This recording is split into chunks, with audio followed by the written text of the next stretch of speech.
Данный видеоролик не преследует цели задеть или оскорбить чьи-либо чувства. Ролик был создан исключительно в образовательных и познавательных целях. Берегите себя. Закоренелые чечено-ненавистники часто говорят, что их кучка – это ингушский народ, мы с этим не спорим. А Даудов, который изначально противостоит совету провокаторов, является человеком власти, которого народ не поддерживает. Именно такое мы слышим со стороны старых маразматиков про Даудова и других людей, защищающих наши территории.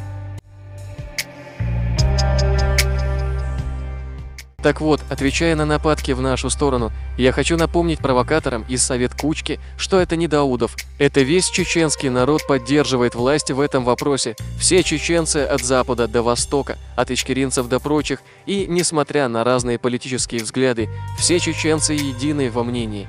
Знайте, совет трусливых рабов, чеченский народ против вас, а не Даудов или Кадыров. И мы с дозволения Всевышнего рано или поздно вернемся к границам 1934 года.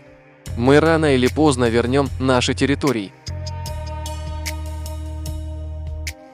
Люди, лишенные в чреве матери чести и достоинства, вместо того, чтобы бесконечно благодарить чеченский народ за то, что те оставили 2 района, начали истерить и требовать дополнительно чеченские территории.